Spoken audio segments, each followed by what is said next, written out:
why I had 3 boys. Well, first of all, we're not in control of what sex the children are. At least I didn't choose to. Apparently the technology's out there, but I left it the way nature intended it. And in my mind, always when I was younger, I knew I wanted to be a mom. It just didn't even occur in my mind that it was like a choice.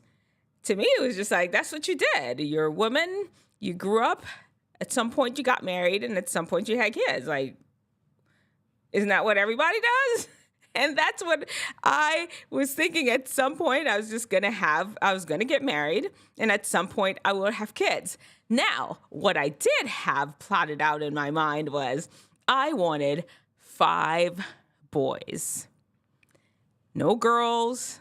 I visualized myself how it was all going to work. There was a brief period in there when I did want a little girl, and I said on Friday nights, I was going to wash her hair, and we're going to braid it up, and then Sabbath, we'll get it ready for church, and then I'll braid it up on Sunday, have a hairstyle that she keeps for the whole week. I did kind of run through that a little bit because that was kind of how I was raised, and I like the idea of having my own little girl that I will do that with her hair too.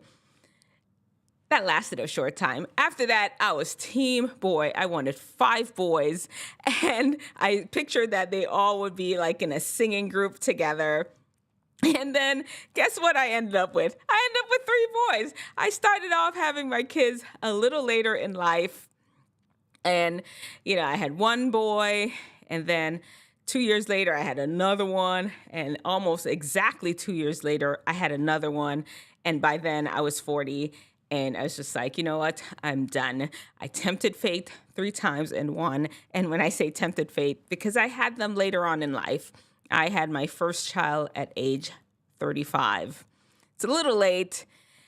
I was considered a geriatric pregnancy, but thank the Lord that they all came out healthy and fine. Listen, you all, remember that there is nothing wrong with dreaming about having children. There's nothing wrong with you as a woman, as a man, as a boy, as a girl, that you think at some point, someday I want to be a mom. Someday I want to be a dad. I want to be a father. I want to be a mother. There is absolutely nothing wrong with that. That wisdom, understand that is a natural part of being a human. Don't let anybody make you feel as if you're not modern enough. You're not being feminine. You're not a feminist enough when you aspire to have children of your own. Don't ever let anybody make you feel bad about that. Because then there is stupidness. Stupidness you're like ashamed and sneaky. Well, somebody asks you if you want to have kids. You're like, oh, well, I don't know. It just depends. Maybe. I don't know. It just depends. Come on now. Anyway, there you have it. Wisdom, stupidness. Choose wisdom. And remember, show me your brightest. Show me your best. Show me the latest guru. God's wisdom lets theirs look like stupidness. Well,